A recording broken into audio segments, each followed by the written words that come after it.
Magdi. I'm Yes. Marcina. Massima, yes, hello. Nice to see you. So you said um, in your teaching that the purpose of life is to know that we are all one. But how does that come about? Um, because it must come about through actually living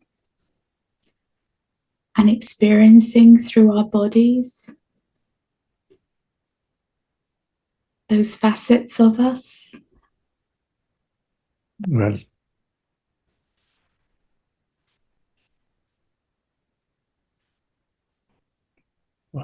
we could say we're all living and we're all experiencing life, we're experiencing the world, we're experiencing our bodies, we're experiencing our thoughts. We're experiencing, meaning we're perceiving. We're perceiving.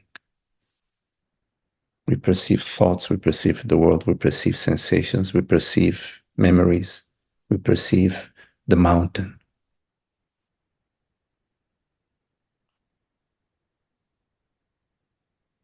How does this understanding come about? There is first of all, of course, the interest, because,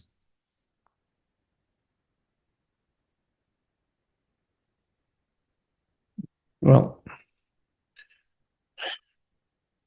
one could say that everybody is interested in happiness, but maybe the direction is misguided. We are conditioned to believe that what we are seeking, the happiness and the peace and the freedom that we are seeking, is attained via accumulation of wealth or experiences or feelings, feeling loved or reaching a certain mind state or having a better relationship. We are seeking uh, peace and happiness. We're interested in peace and happiness, but we don't know the way. So, in a way, in our meetings, we speak about the way, the path, the shortest, the quickest path to our true nature, to freedom, to joy, to peace, to causeless happiness. Now, there is a crucial inquiry, investigation that you need to conduct, which is to take a look at the belief that you are a person, that you're a mother, a father, a son, a daughter, that you are a person.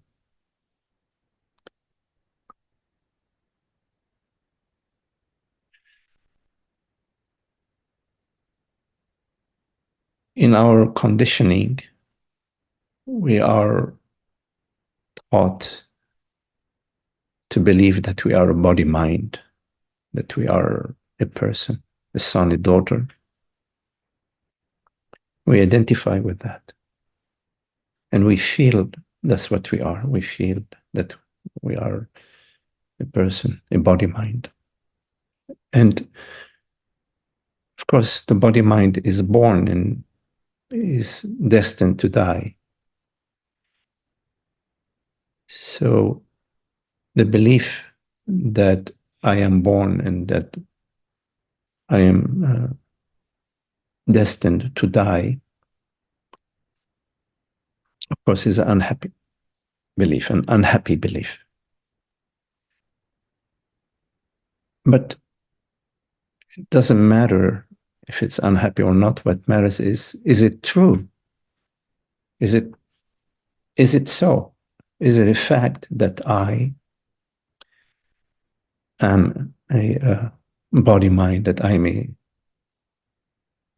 a person existing in time and space. So you need to take a look at that. You need to investigate that belief. The investigation of that belief will, once it's correctly and thoroughly done, lead you to the edge of your true self.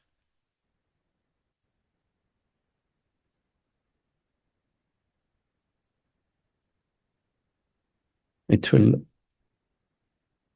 open you to the possibility of the realization of your true nature. So you have to do that work. You have to do that inquiry, that investigation. And this is what we talk about during our meetings.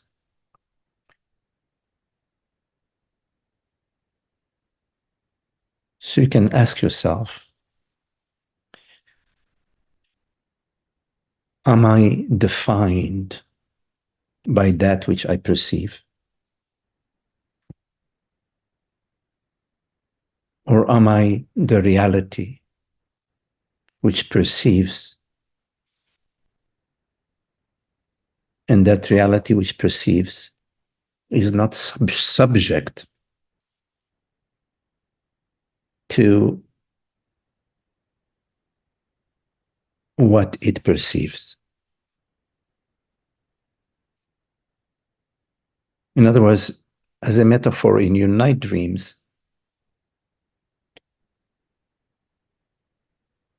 you may dream that you won $1 million,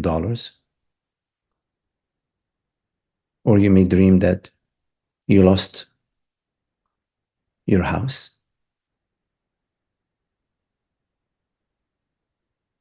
But in both cases, nothing is happening to you. You being the dreamer of both dreams.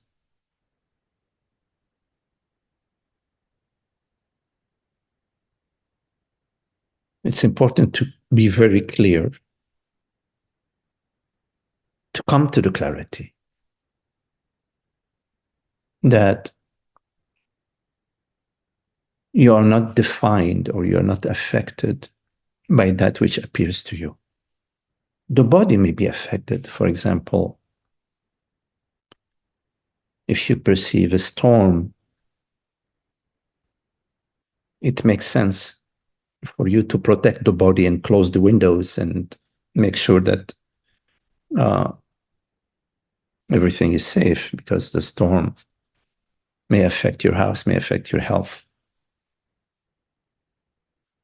There's a distinction, there is a difference between that which affects the body mind and you. The body mind is an instrument which is available to you for a variety of purposes. Above all, the highest purpose is the contemplation of truth. But the fact that there is a body mind which you are managing and taking care of does not mean that you are the body mind. A simple metaphor is that you have a car that you use to go places and go to work, go to the market. That you take care of the car. You do your best in making sure it's running efficiently. But you are not the car. Something can happen to the car. Maybe a hailstorm can come and you can dent your car. So then you have to fix the car. But nothing is happening to you, you say. So you need to inquire, investigate the identification of I and the world, body, mind. I is, in my definition, the reality which perceives right now. That which perceives right now, that which hears these words. That consciousness, that reality, has no age, no gender, no form, no size. It's undeniable.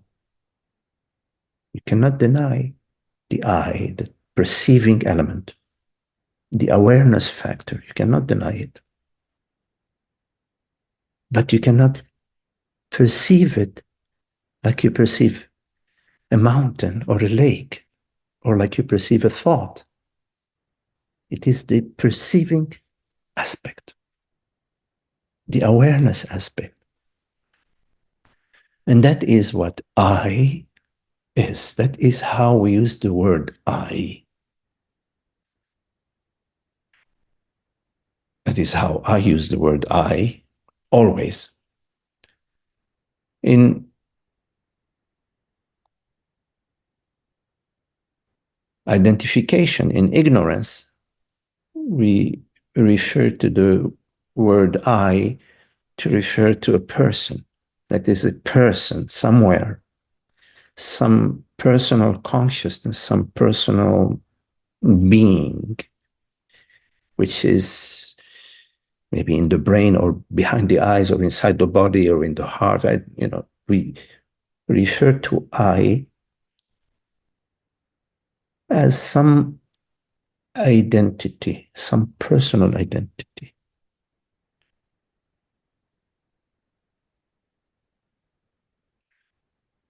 But there are no basis, there's no basis, there is no personal I that you can find, that you can point to and say, aha, there you are. You see, there isn't, you can't find it. You only find thoughts, images, and sensations.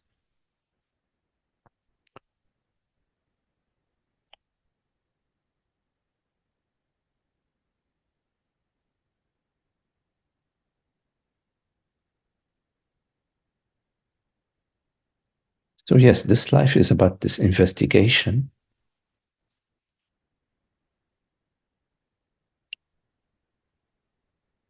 which is the path of freedom and the path of love and beauty. Because this inquiry and this investigation and this contemplation will lead you to the understanding about your true nature as the wholeness, as the totality, as the one reality, which is the true definition of love.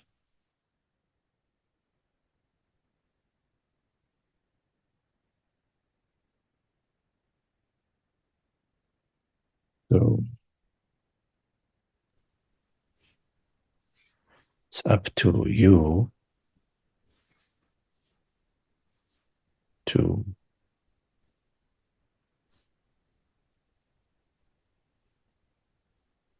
keep your inquiry and your interest alive,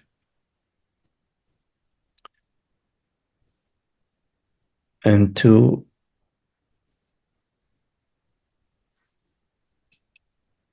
care for that interest in truth. Like when you have a small plant that's fragile, you have to take care of it, to water it, to put it in the sun, so that at some point it grows and forms the deep roots. Then you don't have to care for it every day, like when it was.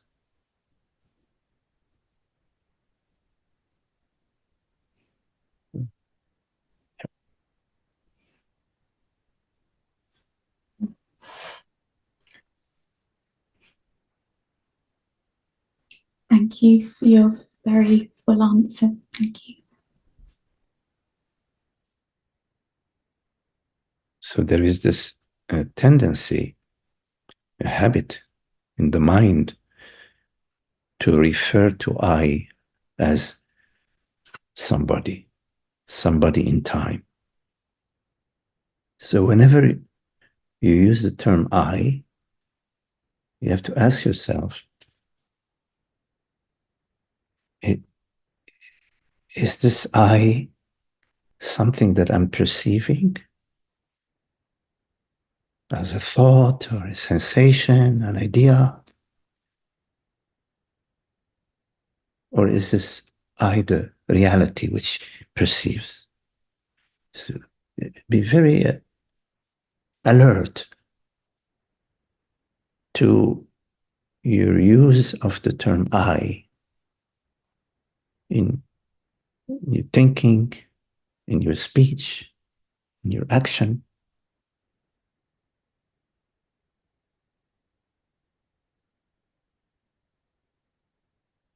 So that your discrimination increases, your viveka, your discrimination between the illusory I and the reality of consciousness.